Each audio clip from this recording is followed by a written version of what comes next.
একটি শব্দ জন্ম লাভ করেছে, সংঘর্ষ। জন্মলগ্ন থেকেই মানুষকে বাঁচার জন্য সংঘর্ষ করে যেতে হয়। কখনো নিজের লক্ষ্যে পৌঁছবার জন্য সংঘর্ষ করতে হয়, আর কখনো যা পেয়েছেন তাকে রক্ষার জন্য সংঘর্ষ করতে হয়। কিন্তু প্রত্যেকে একই অভিযোগ করে যে সংঘর্ষ করার সময় ভীষণ কষ্ট হয়। আপনি যোদ্ধা হলে প্রহার আপনাকে সহ্য করতেই হবে। সাঁতার শিখতে হলে জলে আপনাকে প্রবেশ করতেই হবে। পায়ের তলায় তাদেরই কড়া পড়ে যারা রোজ হাঁটেন, আর যারা হাঁটেন তারা নিজেদের লক্ষ্যে অবশ্যই পৌঁছন। তাই মনে রাখবেন, জীবন ততক্ষণই আছে যতক্ষণ কর্ম করবেন। তাই সংঘর্ষ করতে থাকুন, কষ্ট ভুলে যান, আর আমার সাথে ভালোবেসে বলুন, রাধা রাধা। মানুষ সর্বদা ফলাফলের কথা ভাবে, যে আমি যা করতে চলেছি তার ফল কি হবে, তার পরিণাম কি হবে। কিন্তু এর চিন্তা কেন? কারণ কর্ম যদি শুভ হয় তাহলে তার পরিণাম খারাপ হতেই পারে না। শুভ চিন্তা নিয়ে যারা কর্ম করেন তাদের ফলে চিন্তা কিসের? যারা ফুল বিক্রি করেন তাদের মাঝে সাঝে কাঁটা নিশ্চয়ই ফোটে, কিন্তু সুগন্ধ তাদের হাতে থেকেই যায়। এর সন্ধানে কয়লার খনিতে নামা ব্যক্তি কালিমা লিপ্ত হয়ে গেলেও তার হাতে হিরে অবশ্যই থাকে। তাই শুভ চিন্তা নিয়েই কর্ম করে যান, পরিণাম শুভই হবে। আর ভালোবেসে বলুন, রাধা রাধা। যাই পাত্রের মধ্যে শীতল থাকে, আর যিনি পান করেন তাকেও শীতল রাখে। আর যে জল এই পাত্রের বাইরে উতলে পড়ে তা হলো অভিমান, যা বাইরের উত্তাপে বাষ্প হয়ে উবে যায়। সর্বদা মনে রাখবেন, আত্মসম্মান আপনাকে দৃঢ় করে, আপনাকে শক্তি প্রদান করে, আর অভিমান আপনাকে দুর্বল করে দেয়। তাহলে কি হতে চান আপনি? আত্মসম্মানী নাকি অভিমানী? সিদ্ধান্ত আপনার। রাধা রাধা।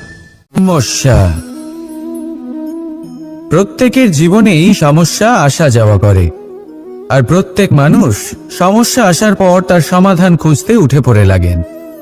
কিন্তু যখনই সমস্যার সমাধান হয়ে যায়, আমরা সুপ্রসন্ন হয়ে যাই এবং অসাবধান হয়ে যাই। আমাদের মনে হয় যে আমরা সম্পূর্ণরূপে সমস্যার অন্ত করেছি, কিন্তু কোথাও না কোথাও একটা ছোট্ট বীজ রয়েই যায়, আর সেই বীজ আমাদের অসাবধানতার ছত্রছায়ায় বড় হতে থাকে, আর তারপর মহা সংকট হয়ে আবার আমাদের উপর আক্রমণ করে। এই সংকট যে কোনো রূপে আসতে পারে, কোনো শত্রুর রূপেও আসতে পারে, বা কোনো মহামারীর রূপেও আসতে পারে। সেই জন্য সবসময় সাবধান থাকাই উচিত। কারণ অসাবধান হলে কি হয়, আমাদের সুরক্ষা চক্রে একটা ছেদ উৎপন্ন হয়, আর আমাদের শেষ করতে পারে এমন এক বাণ সেই ছেদ বিন্দু হয়ে আমাদের হৃদয়ে প্রবেশ করতে পারে।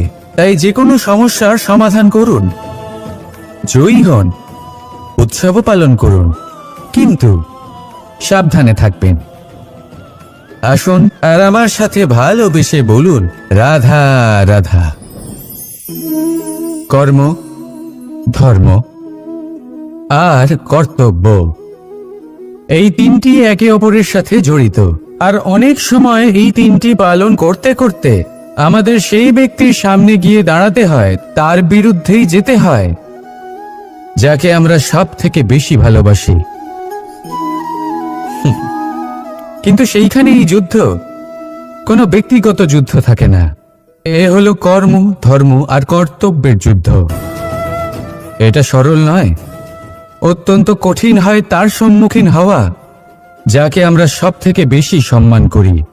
কিন্তু আমাদের তো আমাদের ধর্মের পথে চলতেই হবে। কারণ আমরা কর্মবদ্ধ, কর্তব্যবদ্ধ, আর এটাই করা উচিত।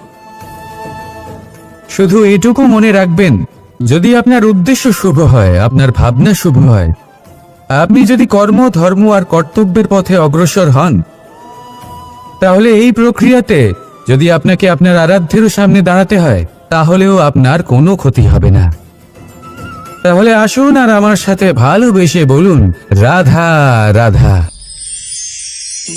মানুষের ক্ষমতা আজ আপনার থাকলেও কাল তা নাও থাকতে পারে। এই শরীরটা এত নশ্বরই বটে। যত আপনি বার্ধক্যের দিকে অগ্রসর হবেন, দুর্বল হতে থাকবেন, সৌন্দর্য ক্ষীণ হতে থাকবে, আর সম্পত্তি আজ আপনার, কাল অন্য কারোর হয়ে যাবে।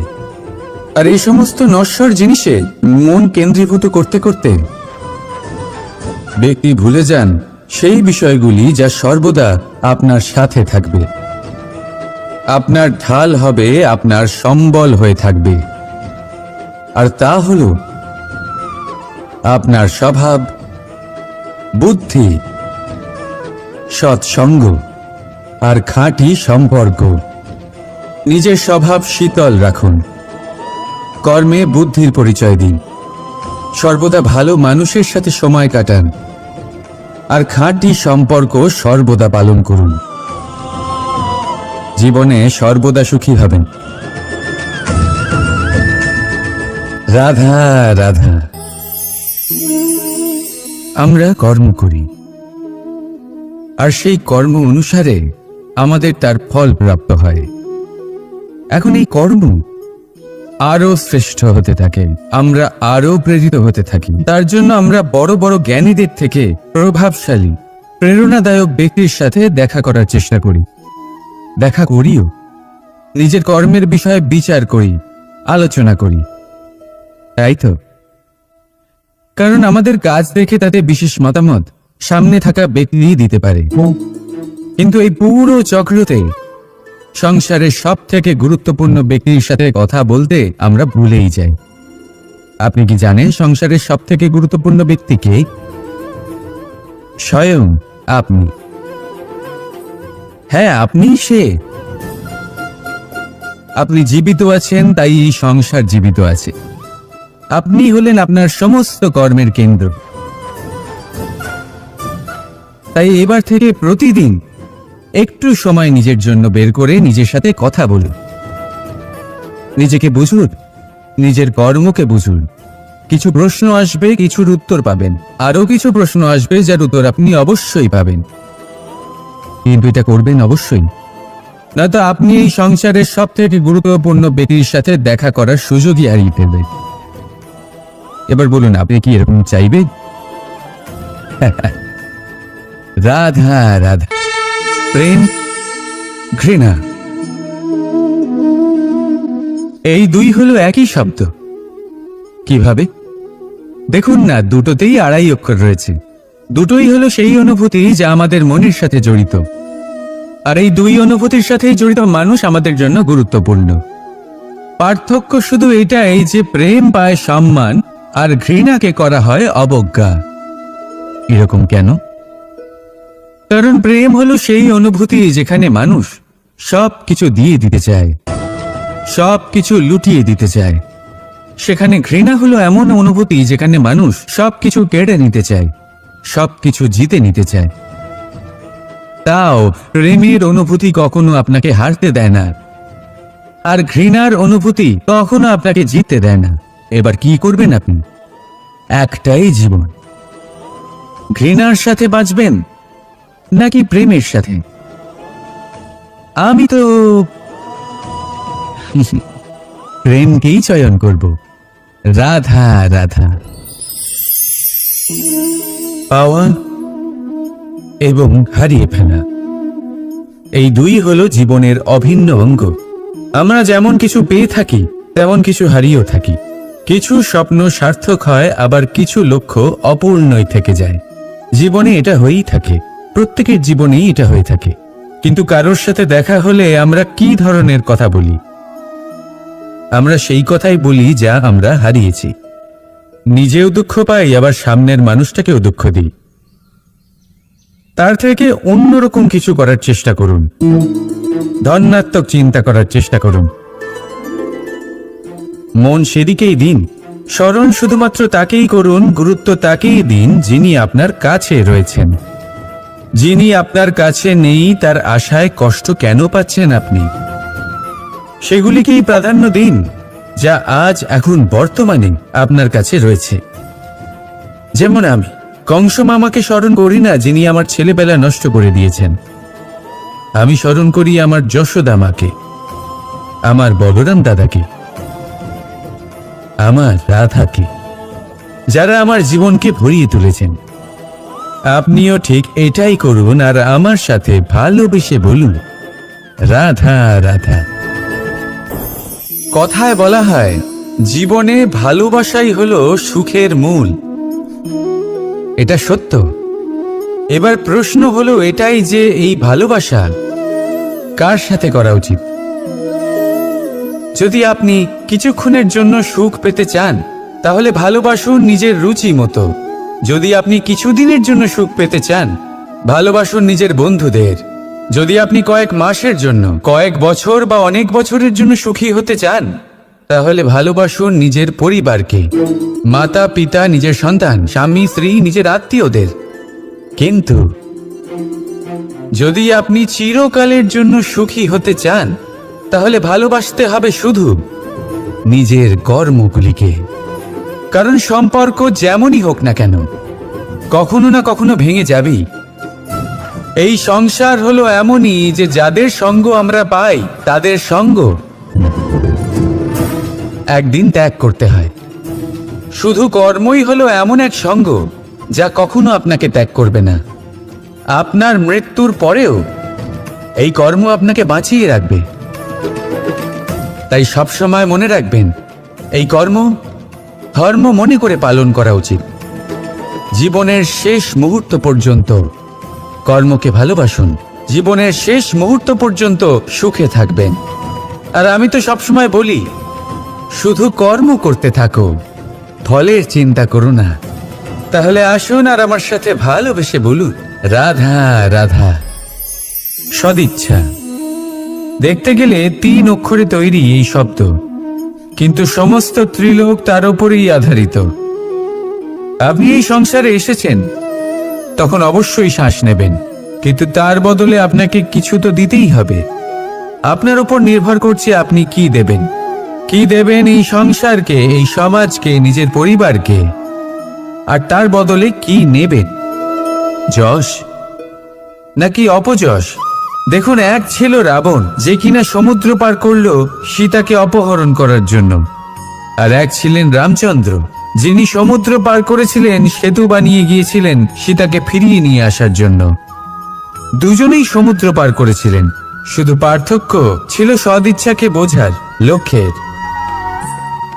অনেক মানুষের যাত্রা একরকম হতেই পারে, কিন্তু আনন্দ তখনই লাভ করবেন যখন লক্ষ্য শুভ হবে, মহান হবে। এই লক্ষ্য দিয়ে এই সংসারের কল্যাণ হবে এবং মানুষের সম্মান হবে। যদি আপনার সংকল্প উচিত হয় তাহলে আপনার লক্ষ্য উচিতই হবে, নয়তো শুধুমাত্র বিনাশ হবে। আর উচিত এটাই হবে যে বিনাশের হাত থেকে যেন নিজেকে বাঁচানো যায়, কি বলেন? তাই জীবনে যে লক্ষ্য স্থির করছেন মনে রাখবেন তা যেন শুভ লক্ষ্য হয়। যদি এরকম হয় তাহলে আপনার যাত্রা, আপনার জীবন দুটোই শুভময় হবে। আসুন আর আমার সাথে ভালোবেসে বলুন, রাধা রাধা।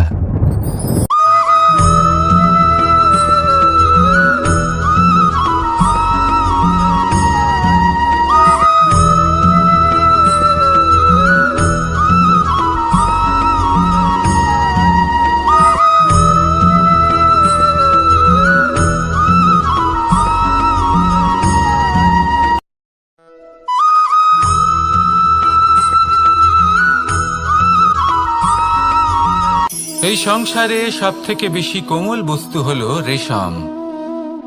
এই রেশম এতটাই কোমল হয় যে এর পুরো একটা থান শুধুমাত্র একটা হাতে ধরা সম্ভব। কখনো ভেবে দেখেছেন এই রেশম কিভাবে হয়? একটি কীট তার লালার দ্বারা উৎপন্ন হয়। এই কীট সেই রেশমকে পাক দিতে থাকে, পাক দিতেই থাকে আর আস্তে আস্তে তার মধ্যেই জড়িয়ে পড়ে। শেষে ওর এই সুন্দর অমূল্য সৃষ্টি রেশমের জন্য এই কীটগুলিকে এই কবচের সাথেই ফুটন্ত জলে ফেলে দেওয়া হয়। এই সংসারে যদি আমাদের স্বপ্ন এই সংসারের দুঃখ হরণ করার জন্য, এই সংসারে সুখ বিতরণ করার জন্য হয়, তবেই আমাদের প্রগতি সম্ভব। যদি আমাদের এই স্বপ্ন শুধুই আমাদের এবং আমাদের স্বার্থ সিদ্ধির জন্য হয়, তাহলে এই স্বপ্ন আমাদের অন্ধ করে দেবে, আমাদের অন্ধকারের পথে নিয়ে যাবে, আর আমরাও সেই কীটের মতো হয়ে যাব। নিজেদেরই মায়াজালে আমরা নিজেই ফেঁসে যাব, আর শেষে আমরা যদি কিছু লাভ করি তা হবে একাকিত্ব, অন্ধকারময় মৃত্যু। তাই স্বপ্ন অবশ্যই দেখুন, কিন্তু এমনভাবে স্বপ্ন দেখবেন না যে তার এই বন্দিগৃহে আপনি নিজেই ফেঁসে গেলেন। স্বপ্ন দেখুন পরোপকারে।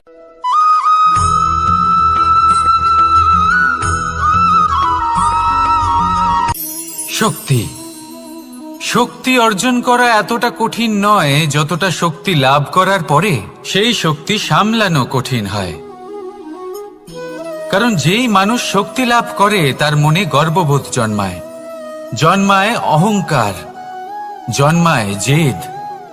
তাই শক্তি প্রাপ্ত করার সাথে বিনম্র থাকাও অত্যন্ত আবশ্যক। আর এটা আমাদের শেখা উচিত বৃক্ষের থেকে। বৃক্ষ যা আমাদের ফল দেয়, বৃক্ষ যা যত ফল দেয় ততটাই ঝুঁকে যায়। আমরা পাথর মারি ওই বৃক্ষের থেকে ফল প্রাপ্ত করার জন্য। সেই পাথরের মার সহ্য করেও বৃক্ষ আমাদের ফল দেয়। কোনো গর্ববোধ নেই, কোনো অহংকার বোধ নেই, আর সেই জন্য এই বৃক্ষের পুজো করা হয়। এটাই হলো মাহাত্ম্য শক্তির সাথে বিনম্রতার। যদি এই শক্তি সৃজন করে থাকে, সাহায্য করে থাকে, সম্বল হয়ে থাকে, তবেই সেই শক্তি উপযুক্ত। আর নয়তো সেই শক্তি একদিন আপনাকে আসক্ত অবশ্যই করবে। তাহলে শক্তি অবশ্যই অর্জন করুন, কিন্তু তার সাথে সেই শক্তি সামলানোর মতো বিবেকও আপনাকে অবশ্যই জাগ্রত করতে হবে। তাহলে আসুন আমার সাথে ভালোবেসে বলুন রাধা রাধা।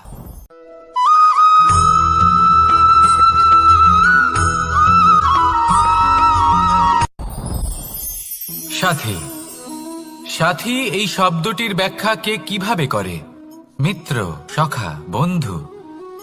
কিন্তু অর্থ একটাই, তিনি যিনি আপনার সঙ্গী হন আর তিনি যার সাথী আপনি হন। এবার সব থেকে বড় প্রশ্ন হলো এটাই যে তিনি কে হতে পারেন যাকে আপনি আপনার সাথী বলে মেনে নিতে পারেন, নিজের সখা, নিজের মিত্র, নিজের বন্ধু মেনে নিতে পারেন। আপনার সাথী হলেন তিনি যিনি দুঃখের সময় আপনার পাশে থাকবেন, আপনার হাত ধরে থাকবেন। আপনার সাথী হলেন তিনি যার হাত আপনি নিজের সুখের দিনে ধরে থাকবেন। সেই সাথীরই হাত ধরুন যিনি দুঃখে সবসময় আপনাকে সাহায্য করার জন্য তৎপর হয়ে থাকেন, আপনার পাশে থাকেন, আর যাকে সুখের দিনে আপনি আপনার সাথে রাখতে পারেন। আর যখন আপনার সাথে আপনার এই সাথী থাকবে তখন আপনি এটা বুঝবেন যে যখন জীবনে দুঃখ আসে তখন এই দুঃখ কমে যায়, সবার মধ্যে ভাগ হয়ে যায়। আর যদি তখন সুখ আসে তাহলে সেটা সবার উপস্থিতিতে আরো বেড়ে যায়। এটাই হলো প্রেম, এটাই হলো ভালোবাসা, এটাই হলো সঙ্গ। যেমন সম্পর্ক আমার আর রাধার মাঝে। তাহলে আসুন আর আমার সাথে ভালোবেসে বলুন রাধা রাধা।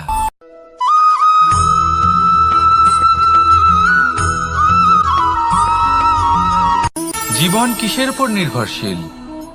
ধনের ওপর, বৈভবের অনুভব যদি আপনি করতে চান তাহলে তা পাবেন শুধু একতার দ্বারা, সংগঠনের দ্বারা। যদি আপনাকে উদাহরণ দিই, নিজের এই হাতটাকে দেখুন, 5টা আঙুল রয়েছে। কোনো একটা বস্তুকে নিজের একটা আঙুল দ্বারা তুলে ধরার চেষ্টা করে দেখুন, বড়ই কষ্ট হবে। তখন আপনি বুঝতে পারবেন যখন এই 5টি আঙুল একত্রিত হয় তখন কোনো কাজ কতটা সহজ হতে পারে। এটাই হলো শক্তি, একতার। সব থেকে ভালো উদাহরণ যদি আপনাকে দিই,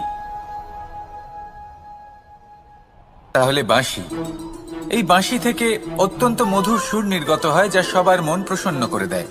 এই কথা সত্যি, কিন্তু এই বাঁশি আমি একটা বা দুটো আঙুল দিয়ে বাজাতে পারবো না। আমাকে প্রত্যেকটা আঙুল ব্যবহার করতেই হবে, তবেই এর থেকে মধুর সুর নির্গত হবে যা সকলকে প্রসন্ন করবে, ঠিক কিনা? ঠিক এইভাবেই যদি আপনি চান যে আপনার জীবনরূপী বাঁশি থেকেও মধুর সুর নির্গত হোক বা সবার মনকে প্রসন্ন করে তুলুক, তাহলে আপনাকেও জীবনে একতা নিয়ে আসতেই হবে।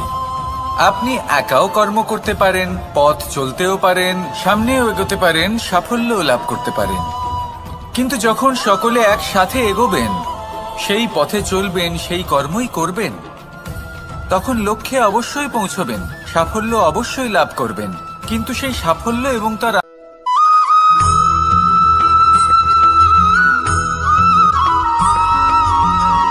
পুরুষার্থ। শাস্ত্রে 4 ধরনের পুরুষার্থের কথা বলা হয়েছে। প্রথম হলো ধর্ম। আপনি কি জানেন এই ধর্ম হলো সেটা যাকে ধারণ করা যেতে পারে, আর ধারণ শুধু সেটাই করা যায় যা পবিত্র। পবিত্র শুধু তাকেই বলা হয় যা নিঃস্বার্থ, যার মধ্যে শাসন করার কোনো ইচ্ছে নেই, যা সরলভাবেই প্রবাহমান, জল এবং বায়ুর মতো। যখন কোনো ব্যক্তি ধর্মকে ধারণ করেন এবং সেই ধর্ম সেই ব্যক্তিকে রক্ষা করে, তখন তাকে ধর্ম বলা হয়। ধর্ম যা রক্ষা করে অহংকার থেকে, খারাপ চিন্তার হাত থেকে। সেই জন্য পুরুষার্থ গড়ে তোলার আগে, ধর্ম পালন করার আগে, ধর্মের প্রকৃত অর্থ কি সেটা বুঝে নিন। এটা জেনে রাখুন যে সমস্ত ধর্মের আধার, সমস্ত ধর্মের ভিত শুধুমাত্র ভালোবাসা। আসুন আর এই ভালোবাসার সাথেই বলুন রাধা রাধা।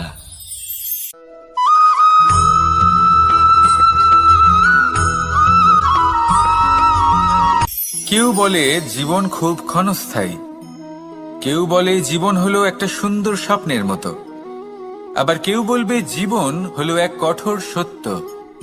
কিন্তু জীবন আসলে কি? জীবন হলো আপনারই প্রতিবিম্ব, একটা দর্পণ। অর্থাৎ আপনি জীবনকে সেইভাবেই পাবেন যেরকম আপনি নিজেকে প্রতিপন্ন করবেন। যদি আপনি দর্পণের দিকে তাকিয়ে হাসেন, তাহলে আপনি সামনে হাসি মুখী দেখতে পাবেন।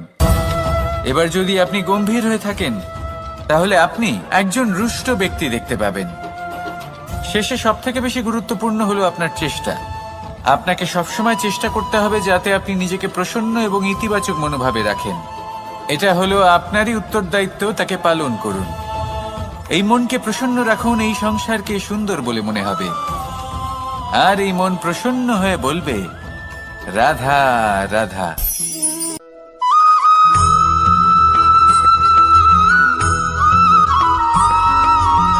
এই সংসারে প্রত্যেক মানুষ এটাই চান যে তিনি যেন ধনবান হন, আর্থিক অবস্থা তার ভালো থাকে, ওনার বাড়িতে লক্ষ্মীর আগমন হয়। কিন্তু সেটা হবে কি করে, সেটাই হলো প্রশ্ন। কেউ বলেন যে যদি পরিশ্রম করো তাহলে ধন অর্জন সম্ভব, কেউ বলেন যে যদি বিদ্যা লাভ হয় তবেই ধন অর্জন সম্ভব, কেউ বলেন যে যদি বলশালী হও তবেই সম্পন্ন থাকবে। ভালো কথা, যদি তাই হয়ে থাকে, তবে দিনমজুর সারা দিন পরিশ্রম করেন, তিনি কেন ধনী হন না? অনেকজন বিদ্বান মানুষ আছেন এই সংসারে, তারা কেন ধনবান হন না? অনেক সংখ্যক বলশালী ব্যক্তি আছেন, তাদের কাছে ধন নেই কেন? তাদের কেন ধনের অভাব হয়? আবার এমনও কিছু মানুষ আছেন যারা পরিশ্রম করেন, তারা দিনমজুর, কিন্তু তারা ধন অর্জন করতে পারেন। কিছু বিদ্বান ব্যক্তি আছেন যাদের কাছে অধিক মাত্রায় ধন রয়েছে। কয়েকজন বলশালী ব্যক্তি রয়েছেন যাদের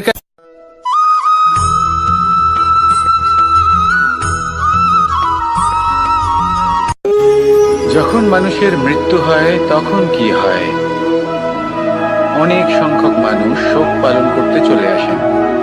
যে ব্যক্তি মৃত্যু লাভ করেছেন তার অনেক বস্তু থাকে যেগুলো তার প্রিয়, যেগুলো তিনি ব্যবহার করেছেন। তার শয্যা, তার বস্ত্র, তার আভূষণ সবকিছু তার থেকে বিচ্ছিন্ন করা হয় এবং খালি হাতে তাকে শ্মশানের উদ্দেশ্যে রওনা করা হয়।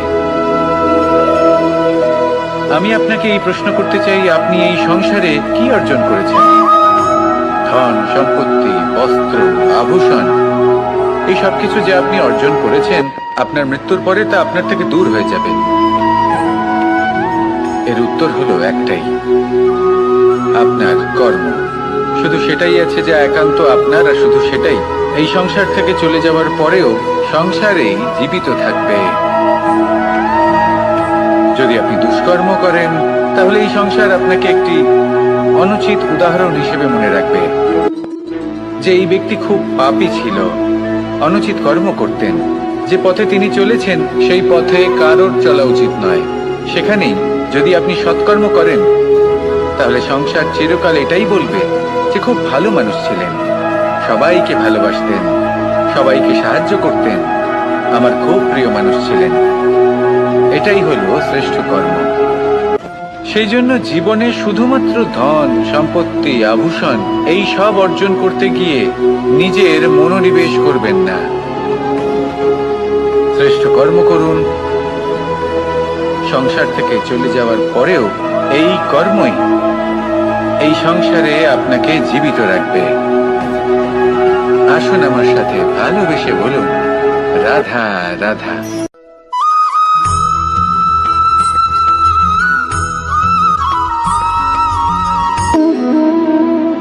সম্পর্ক হলো আমাদের জীবনের একটি আধার।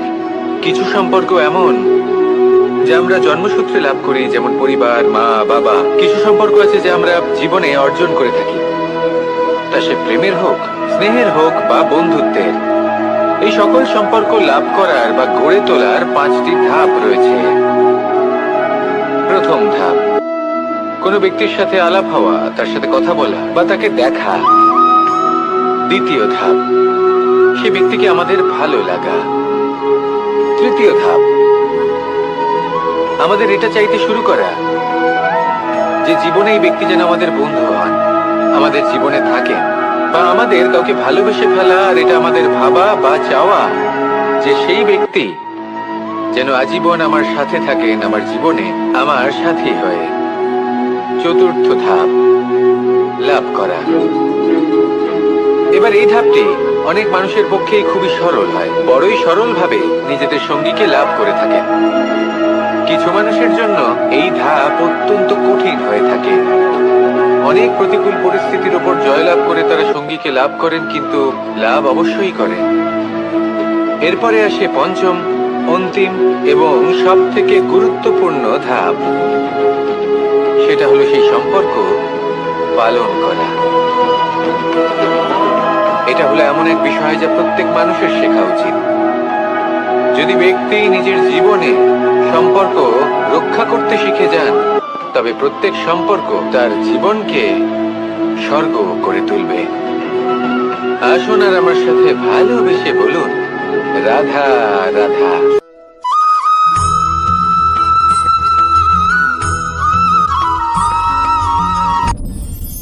আপনি কি কখনো কোনো জলের ধারা দেখেছেন? তার সামনে যতই মাটি থাকুক না কেন, যতই কাদা থাকুক না কেন, যখন এই জলের ধারা বইতে আরম্ভ করে দেয়, তাহলে নিজের মনের, নিজের ভাবনার, নিজের জীবনের যত অনাবশ্যক তত্ত্ব আছে, অনুপযোগী অংশ রয়েছে, অর্থাৎ অপরিষ্কার অংশ রয়েছে, তা নিজে থেকেই নির্মল হয়ে উঠবে। আর যেরকম জলের ধারা কখনো থেমে থাকে না, সব সময় বয়ে চলে, সেইভাবে আপনিও কখনোই থামবেন না। সবসময় বয়ে চলুন, এগোতে থাকুন। পথে যদি অনেক বিপদ আসে, সমস্যা আসে, থামবেন না, তার উপর নিরন্তর প্রহার করুন, নিরন্তর প্রয়াস করুন আর অগ্রসর হন। আপনি ভেবে দেখুন, এই জলের ধারা কখনো থেমে থাকে না, সবসময় বয়ে চলে, বিপদের সম্মুখীন হয়ে তাকে সাথে বয়ে নিয়ে চলে। সেই জন্য জলের ধারা, প্রবাহমান এই ধারা, এর থেকে কখনো দুর্গন্ধ আসে না, এতে কখনো ময়লা জমতে পারে না, বরং পালিত হয় সুন্দর প্রাণবন্ত জীবজন্তু, যেমন সুন্দর ছোট মাছ। তাই আপনিও এটাই করুন, কখনো থামবেন না, শুধু চলতে থাকুন, জলের ধারার মতো বইতে থাকুন। আপনি আপনার লক্ষ্য অবশ্যই খুঁজে পাবেন, আর তার সাথে নিজের অন্তরের যে মালিন্য রয়েছে তা আপনি নিজেই নিজের থেকে দূরে করে দেবেন। তাহলে আসুন আর আমার সাথে ভালোবেসে বলুন, রাধা রাধা।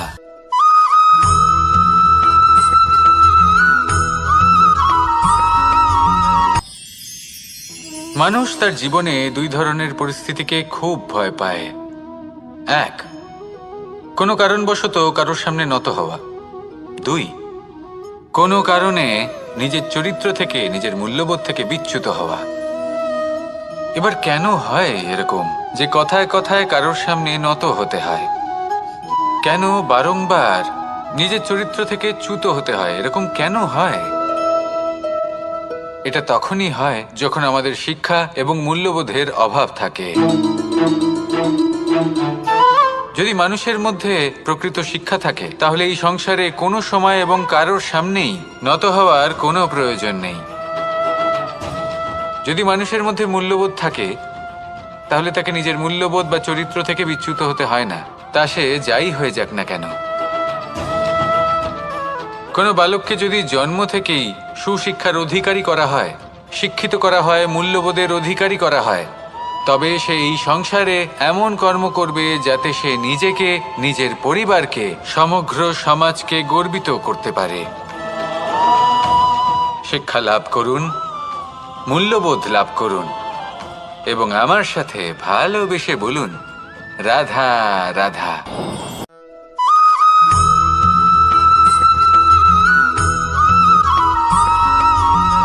আপনি কখনো দিয়ে তাদের ঠোঁটে খাবার পরিবেশন করে, কিন্তু যেই সেই সন্তানেরা হৃষ্টপুষ্ট হয়ে যায় এবং সেই কথা বাজ নিজে বুঝতে পেরে যায়, সেই বাজ নিজেই সেই বাসা ছিন্ন ভিন্ন করে দেয়। সেই সন্তান যাদের সবেমাত্র ডানা গজিয়েছে, কিভাবে উড়তে হয় তারা জানে না, সেই সন্তানগুলিকে উচ্চতা থেকে ঠেলে দেয়। সেই সন্তান প্রথমে ভয়ভীত হয়ে যায়। তারা সামনে মৃত্যুকে দেখতে পেয়ে ভয়ের কারণে তাদের ডানা ঝাপটাতে থাকে, আর সেই প্রক্রিয়াতেই সেই সন্তানগুলি উড়তে শুরু করে দেয়। এবার এই ঘটনায় আমরা কি শিক্ষা পেতে পারি? এটাই, যদি আপনি মাতা পিতা হন তাহলে নিজের সন্তানকে অবশ্যই স্নেহ করুন, কিন্তু তাদেরকে নিজের আঁচলের তলায় বেঁধে রাখবেন না। যদি আপনি চান আপনার সন্তান জীবনে উন্নতি করুক, তাহলে নিজের মুঠো থেকে তাদের স্বতন্ত্র করে দিন, এই সংসারে সংঘর্ষ করতে দিন। সেই সন্তান নিজেই বুঝতে পারবে যে জন্মের সময় পাওয়া ডানা কি করে ব্যবহার করতে হয়। আর আপনার চোখের সামনে আপনার সন্তান এই আকাশে উড়তে থাকবে। তাহলে আসুন আমার সাথে ভালোবেসে বলুন, রাধা রাধা।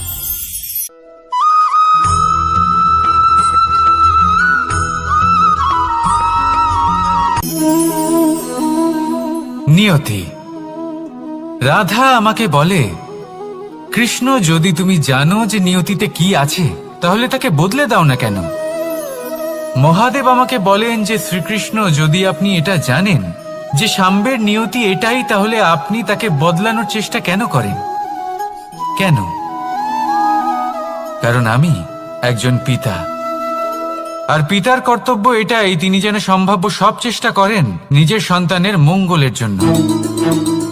নিয়তি আমি জানি, কিন্তু এটাও আমি জানি যে কর্মের থেকে বড় আর কোনো নিয়তি হতে পারে না। অভিজ্ঞতাও রয়েছে যে কর্মের হাতে নিয়তির এই চক্র বদলে যেতে পারে। তাই জীবনে যদি আপনার কখনো এমন মনে হয় যে এটা তো অসম্ভব, তখনও চেষ্টা করা কখনোই ছাড়বেন না। কে বলতে পারে আপনারই কর্মের কোনো এক বীজ হয়তো নিয়তির চাকায় আটকে গেল আর নিয়তিকে নিজের পথ পাল্টাতে হলো, ঠিক কি না? সেই জন্য নিয়তিকে ভাগ্য মেনে নিয়ে চুপ করে বসে থাকবেন না। নিজের নিয়তি স্বয়ং নিজের কর্মের দ্বারা নির্ধারিত করুন, কারণ আপনার এই কর্মের ওপরেই আপনার অধিকার রয়েছে। আর এই অধিকারকে নিয়তি অনেক সময় সম্মানও করে।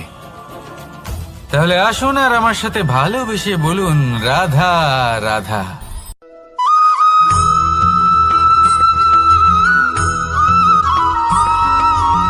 কখনো কখনো আমরা ভাবি যে কোনো ব্যক্তি যিনি ধর্মের পথে চলেছেন যদি তার দ্বারা কোনো ভুল হয়ে থাকে তাহলে নিয়তি তাকে সেই মুহূর্তেই কঠোর শাস্তি দেন। কিন্তু সেই সব মানুষ যারা সংসারের সবথেকে বড় অধর্মী, বহু নিকৃষ্ট মানের কাজ করেন, তাদের নিয়তি অনেক সুযোগ দেন। তাদের নিয়তি এরকম কঠোর প্রহার করেন না। এই ভাবনা কখনো না কখনো মনে আসেই।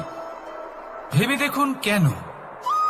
আসলে জীবনকে বেশিরভাগ মানুষ একভাবেই দেখে থাকেন, বিভিন্ন স্তরে একে দেখা উচিত।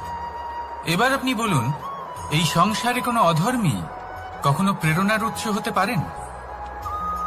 কখনোই নয়। যে মানুষ নিজের আত্মাকে মলিন করে ফেলেছেন, তিনি এই সংসারকে কিভাবে প্রেরণা যোগাবেন? উনি নিজেই বুঝতে পারেন না কোনটা করা উচিত, ধর্ম কোনটা। তাই নিয়তি তাকে একটা সুযোগ দেন, এটা বোঝার সুযোগ দেন যে কোনটা উচিত, কোনটা ধর্ম। সুযোগ দেন নিজের বিবেক জাগিয়ে তোলার, তাকে সুযোগ দেন নিজের অন্তরাত্মার ডাক শোনার। যখন তাতেও কাজ হয় না, তখন নিয়তির কাছে একটাই পথ বাকি থাকে, আর তা হল মহাবিনাশ। মহাবিনাশ হয়তো দেরিতেই আসতে পারে, কিন্তু তা অবশ্যই আসবে। আর যখন মহাবিনাশ আসে, তখন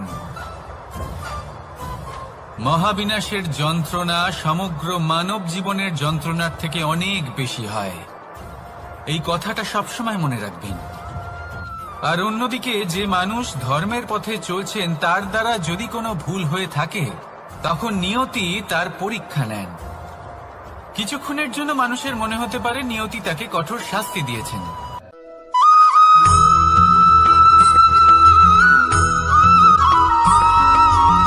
এই সংসারে কখনো কোনো ব্যক্তিকে তার বাইরের পোশাক দেখে বিচার করার চেষ্টা করবেন না।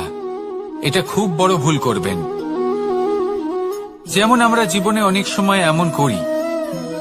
ধরুন কোথাও একটা গাছ দেখলাম, খুব বিশাল আকারের একটা গাছ, যেটা মাটির থেকে অনেক উঁচুতে পৌঁছে গেছে, যার বিশাল শাখা আছে। সেগুলো দেখে আমরা ভাবি যে এই গাছে হয়তো কত সুস্বাদু ফল আছে। আমরা সেই গাছের পরিচর্যা করতে থাকি। আবার অন্যদিকে হলো একটি তৃণ, যেটা মাটি থেকে কিছুটা উঁচুতে পৌঁছেছে, কিন্তু সেই তৃণর নিচে, মাটির নিচে অত্যন্ত সুস্বাদু ফল বা সবজি জন্ম নেয়, যা আমাদের স্বাস্থ্যের পক্ষে অত্যন্ত উপকারী। সেই জন্য কখনো আবরণ দেখে কাউকে বিচার করতে চেষ্টা করবেন না। তার বদলে এটা বোঝার চেষ্টা করুন যে আপনার সামনে যে ব্যক্তি আছে বা বস্তু আছে, তার বিশেষত্ব কি। যদি এই বিশেষত্ব বোঝার ক্ষমতা আপনি অর্জন করেন, যদি এই শিল্প আপনি নিজের ভেতরে জাগ্রত করেন, তাহলে এই সংসারে বিশেষত্ব কি সেটা আপনি জানতে পারবেন। আর এই সমস্ত খেলা দৃষ্টি থেকে নয়, দৃষ্টিভঙ্গি থেকে জন্ম নেয়। দৃষ্টিভঙ্গি সবসময় শুভ রাখুন, আর আমার সাথে ভালোবেসে বলুন, রাধা রাধা।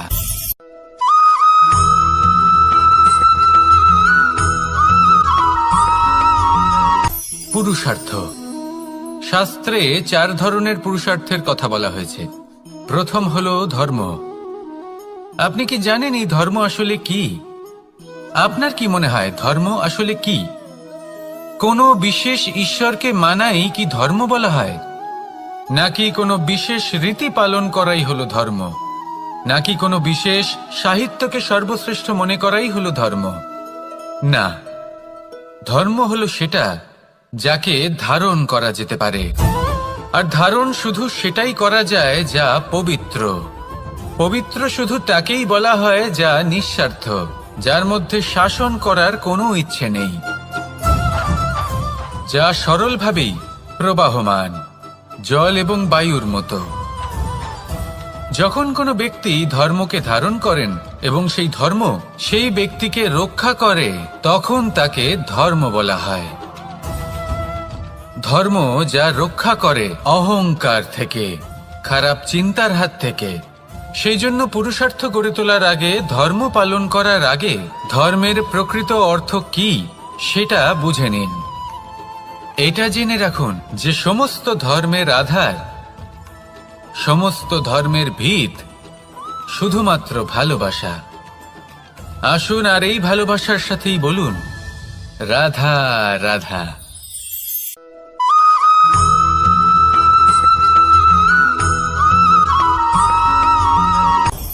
আপনি কখনো পর্বতের শিখরে উঠেছেন?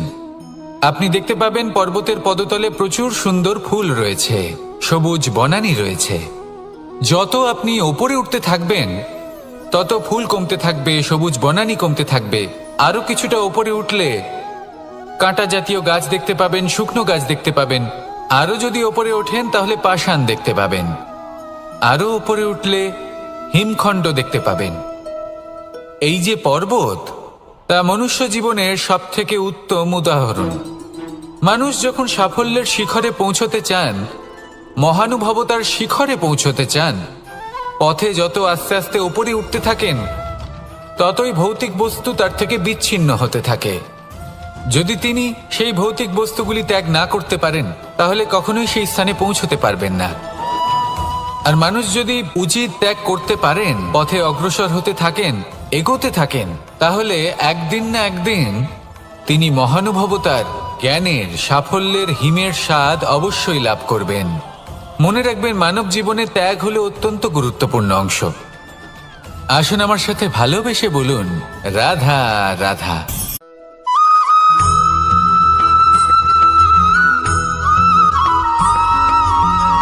কেউ বলে জীবন খুব ক্ষণস্থায়ী, কেউ বলে জীবন হলো একটা সুন্দর স্বপ্নের মতো, আবার কেউ বলবে জীবন হলো এক কঠোর সত্য। কিন্তু জীবন আসলে কি? জীবন হলো আপনারই প্রতিবিম্ব, একটা দর্পণ। অর্থাৎ আপনি জীবনকে সেইভাবেই পাবেন যেরকম আপনি নিজেকে প্রতিপন্ন করবেন। যদি আপনি দর্পণের দিকে তাকিয়ে হাসেন তাহলে আপনি সামনে হাসি মুখী দেখতে পাবেন। এবার যদি আপনি গম্ভীর হয়ে থাকেন তাহলে আপনি একজন রুষ্ট ব্যক্তি দেখতে পাবেন। শেষে সবথেকে বেশি গুরুত্বপূর্ণ হলো আপনার চেষ্টা। আপনাকে সবসময় চেষ্টা করতে হবে যাতে আপনি নিজেকে প্রসন্ন এবং ইতিবাচক মনোভাবে রাখেন। এটা হলো আপনারই উত্তরদায়িত্ব, তাকে পালন করুন। এই মনকে প্রসন্ন রাখুন, এই সংসারকে সুন্দর বলে মনে হবে। আর এই মন প্রসন্ন হয়ে বলবে, রাধা রাধা।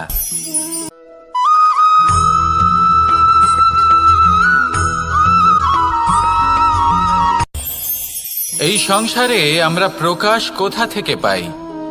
এর উত্তর বড়ই সরল। ভোরে যখন সূর্যোদয় হয় তখন প্রকাশের কিরণ আমাদের ঘরে এসে পৌঁছয়। এইভাবেই আমরা প্রকাশ লাভ করি। এবার এই প্রকাশের আলোতেই আমরা সারাদিনের কাজ সম্পন্ন করি। সন্ধে হয়ে যায়, সূর্যাস্তও হয়ে যায়। আর আমাদের ঘর যাতে অন্ধকার না হয় তার জন্য আমরা একটা প্রদীপ প্রজ্বলিত করি। এটাই ঘটে আমাদের জীবনেও। এবার প্রবাহমান আয়ুর সাথে আমরা আমাদের অন্তরে যদি একটা প্রদীপ প্রজ্বলিত করে নিই তাহলে বিষয়টাই অন্যরকম হবে। এবার আপনি বলবেন, কোন প্রকাশের কথা বলছি যা আমাদের অন্তরে জাগ্রত করা সম্ভব? আমাদের আত্মার মাঝে প্রেমের প্রকাশ জাগ্রত করার কথা বলছি। কারণ আমাদের এই জীবন, এও হলো দিনের আলোর মতো। আজ প্রকাশ আছে, কিন্তু কোনোদিন অবশ্যই অস্ত হবে। কিন্তু অস্ত হবার আগে যদি আমরা আমাদের আত্মার মাঝে প্রেমের এই প্রকাশ উজ্জ্বলিত করে নিই তাহলে আমাদের সন্ধ্যাকালও আমরা আনন্দে এবং প্রেমে যাপন করব। তাহলে আসুন আর আমার সাথে ভালোবেসে বলুন, রাধা রাধা।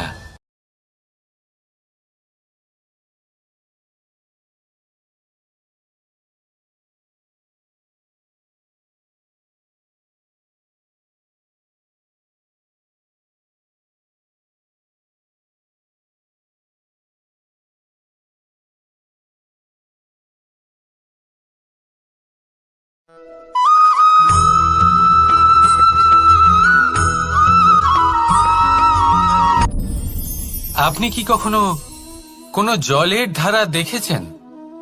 তার সামনে যতই মাটি থাকুক না কেন, যতই কাদা থাকুক না কেন, যখন এই জলের ধারা বইতে আরম্ভ করে দেয় তাহলে নিজের মনের, নিজের ভাবনার, নিজের জীবনের যত অনাবশ্যক তত্ত্ব আছে, অনুপযোগী অংশ রয়েছে, অর্থাৎ অপরিষ্কার অংশ রয়েছে, তা নিজে থেকেই নির্মল হয়ে উঠবে।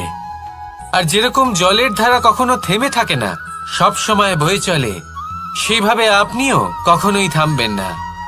সবসময় বয়ে চলুন, এগোতে থাকুন। পথে যদি অনেক বিপদ আসে, সমস্যা আসে, থামবেন না, তার উপর নিরন্তর প্রহার করুন, নিরন্তর প্রয়াস করুন আর অগ্রসর হন। আপনি ভেবে দেখুন, এই জলের ধারা কখনো থেমে থাকে না, সবসময় বয়ে চলে, বিপদের সম্মুখীন হয়ে তাকে সাথে বয়ে নিয়ে চলে। সেই জন্য জলের ধারা, প্রবাহমান এই ধারা, এর থেকে কখনো দুর্গন্ধ আসে না, এতে কখনো ময়লা জমতে পারে না, বরং পালিত হয় সুন্দর প্রাণবন্ত জীবজন্তু, যেমন সুন্দর ছোট মাছ। তাই আপনিও এটাই করুন, কখনো থামবেন না, শুধু চলতে থাকুন, জলের ধারার মতো বইতে থাকুন। আপনি আপনার লক্ষ্য অবশ্যই খুঁজে পাবেন, আর তার সাথে নিজের অন্তরের যে মালিন্য রয়েছে তা আপনি নিজেই নিজের থেকে দূরে করে দেবেন। তাহলে আসুন আর আমার সাথে ভালোবেসে বলুন, রাধা রাধা।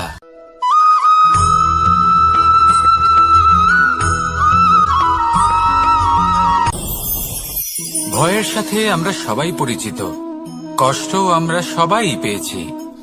কখনো কখনো আমরা অসুস্থ হয়ে পড়ি, আর এমন সময় হলে মাতার মমতা, কখনো বাবার স্নেহ, কখনো বন্ধুদের পাশে থাকার অনুভূতি আমাদের রোগ নিরাময়ে সাহায্য করে। কখনো যদি আমরা নিরাশ হয়ে পড়ি, তখন যদি আমাদের কোনো আপনজন আমাদের দুটো ভালো কথা বলে, তখন আমাদের মনোবল বেড়ে যায়। ঠিক তেমন সংসারের এই রঙ্গমঞ্চে যদি আপনি পীড়িত অনুভব করেন, কিছু শুভ কথা আলোচনা করুন, কিছু স্তুতি গান করুন, কিছু মুহূর্তের জন্য হলেও নিজের ইষ্টদেবের কথা স্মরণ করুন আর প্রার্থনা করুন। সাহস বাড়বে, শক্তিও বৃদ্ধি পাবে এবং সামনে এগিয়ে চলার পথও দেখতে পাবেন। তখন এই মন প্রসন্ন হয়ে বলবে, রাধা রাধা।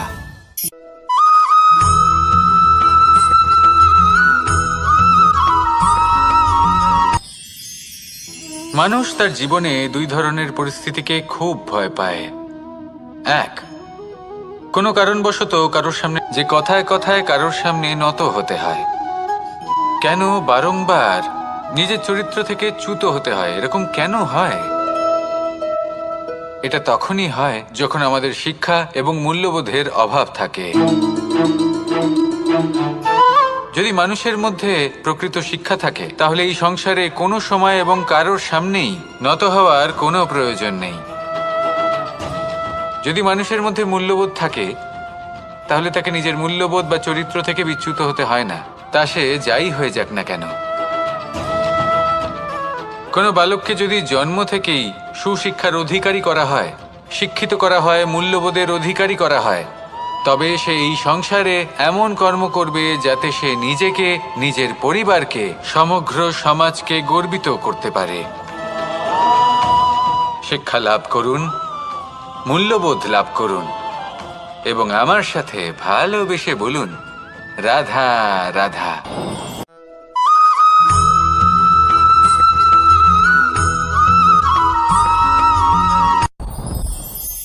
সাথী। সাথী এই শব্দটির ব্যাখ্যা কে কিভাবে করে? মিত্র, সখা, বন্ধু। কিন্তু অর্থ একটাই, তিনি যিনি আপনার সঙ্গী হন আর তিনি যার সাথী আপনি হন। এবার সব থেকে বড় প্রশ্ন হলো এটাই যে তিনি কে হতে পারেন যাকে আপনি আপনার সাথী বলে মেনে নিতে পারেন, নিজের সখা, নিজের মিত্র, নিজের বন্ধু মেনে নিতে পারেন।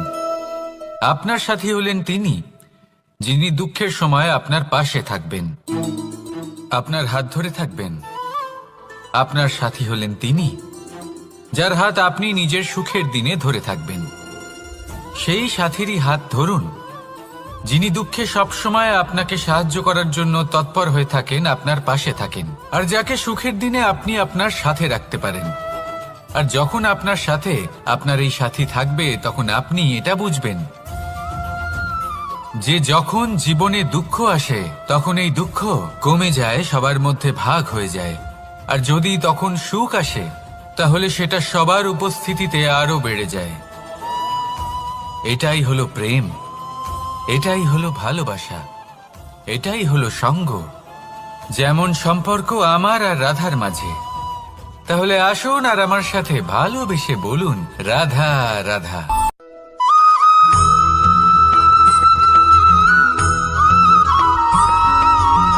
কখনো কখনো আমরা ভাবি যে কোনো ব্যক্তি যিনি ধর্মের পথে চলেছেন, যদি তার দ্বারা কোনো ভুল হয়ে থাকে তাহলে নিয়তি তাকে সেই মুহূর্তেই কঠোর শাস্তি দেন।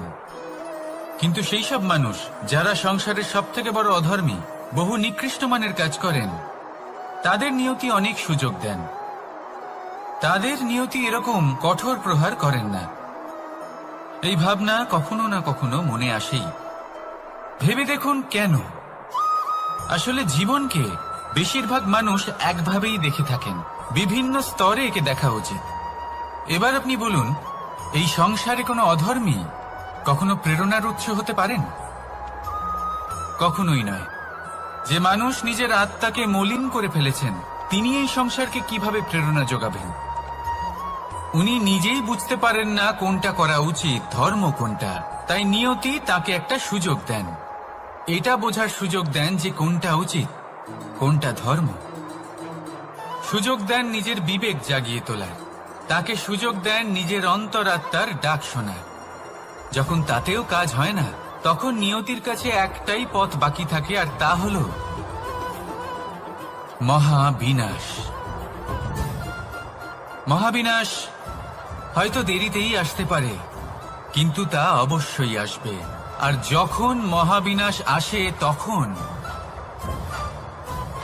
মহাবিনাশের যন্ত্রণা সমগ্র মানব জীবনের যন্ত্রণার থেকে অনেক বেশি হয়। এই কথাটা সবসময় মনে রাখবেন। আর অন্যদিকে যে মানুষ ধর্মের পথে চলছেন, তার দ্বারা যদি কোনো ভুল হয়ে থাকে, তখন নিয়তি তার পরীক্ষা নেন। কিছুক্ষণের জন্য মানুষের মনে হতে পারে নিয়তি তাকে কঠোর শাস্তি দিয়েছেন।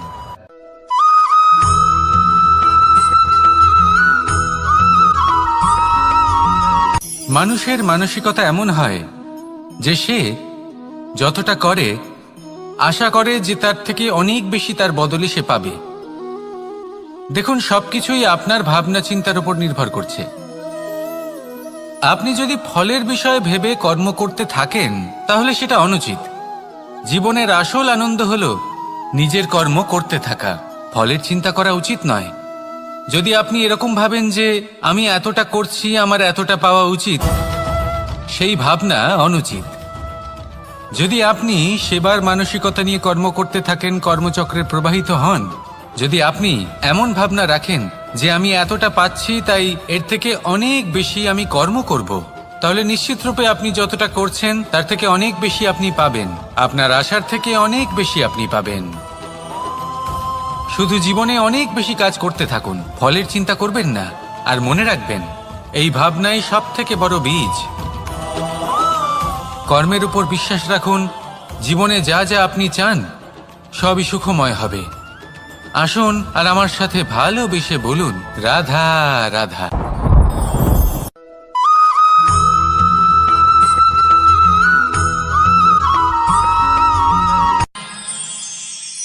আমরা সবাই সূর্যকে সম্মান কেন করি?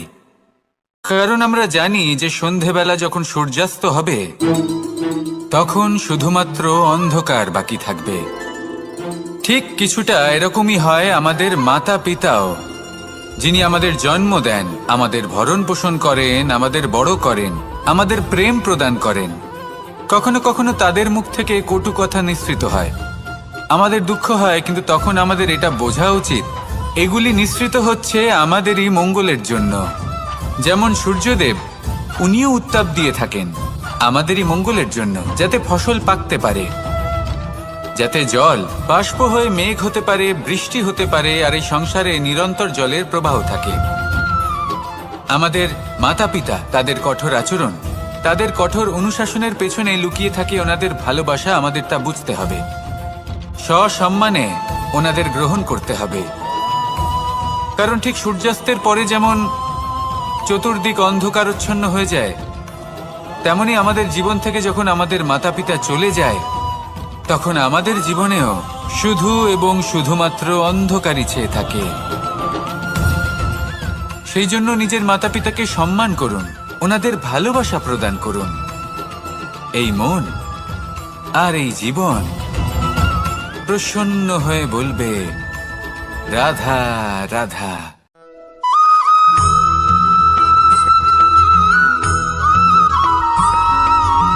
এই সংসারে কখনো কোনো ব্যক্তিকে তার বাইরের পোশাক দেখে বিচার করার চেষ্টা করবেন না। এটা খুব বড় ভুল করবেন। যেমন আমরা জীবনে অনেক সূত্র থাকে না, কিন্তু যখন অসংখ্য পাথরের টুকরো একত্রিত হয় তখন তা পর্বতের আকার ধারণ করে। সেইভাবেই কিছু মানুষ যখন একত্রিত হন তখন তৈরি হয় পরিবার, কিছু পরিবার যখন একত্রিত হয় তখন তৈরি হয় সমাজ, যখন অনেক সংখ্যক সমাজ একত্রিত হয় তখন তৈরি হয় রাজ্য। এবার এই রাজ্যের সবথেকে গুরুত্বপূর্ণ ব্যক্তি হতে পারেন রাজা, কিন্তু তাও সেই রাজা একা কিছু করতে পারেন না। যুদ্ধ লড়ার সময় তারও নিজের সৈন্যদলকে প্রয়োজন পড়ে। কিন্তু এই সংসারে এমন একজন ব্যক্তি আছেন যিনি একাই সব কাজ করতে থাকেন, এবং সেই ব্যক্তি হলেন মা। আমাদের জীবনে একজন পিতার ভূমিকা কিন্তু নিঃসন্দেহে অমূল্য, কিন্তু আমাদের সকলের জীবনে যে ভূমিকা একজন মায়ের তা অন্য কারোর থাকে না।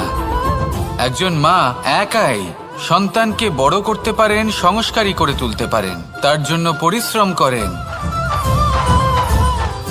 আর এত কিছু কাজ করার পরেও তার কাজের জন্য তিনি প্রশংসা অবশ্য পান না। উল্টে যদি সেই সন্তান অনুচিত পথে চালিত হয়, অনুচিত কর্ম করে, তখন সেই মাকেই অপবাদের পাত্র হয়ে উঠতে হয়। আমাদের জীবনে মায়ের যোগদান কতটা সেটা বুঝুন। আপনাকে বড় করে তোলার জন্য উনি কতটা পরিশ্রম করেছেন সেটা বুঝুন। আজ থেকে, এখন থেকে, এই মুহূর্ত থেকে মাকে সম্মান করতে শিখুন। যখন সময় পাবেন, যখন সুযোগ হবে, তখন তার প্রশংসা করুন, ওনারও ভালো লাগবে। আর মায়ের এই মমতার জন্য, তার এই ভূমিকার জন্য আসুন সবাই মিলে আমরা তাকে প্রণাম করি, আর সকলে মিলে ভালোবেসে বলি, রাধা রাধা।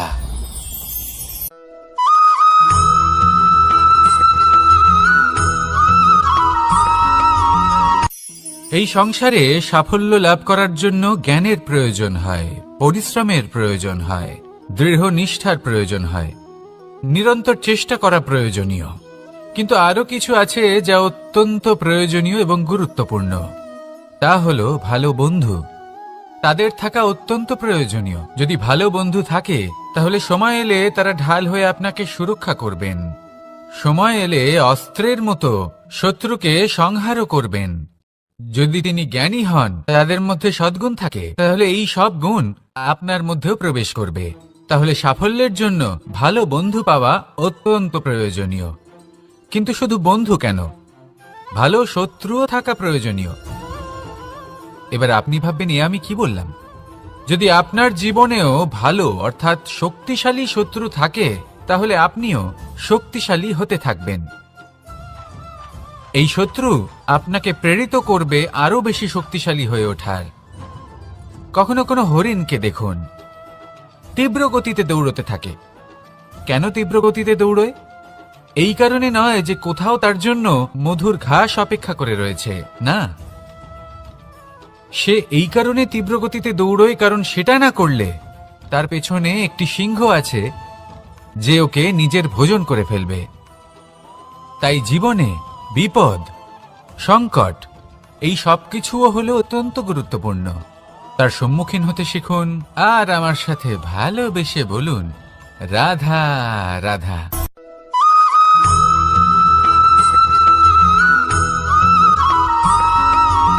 মানুষ জন্মগ্রহণ করে। কয়েকজন বলশালী ব্যক্তি রয়েছেন যাদের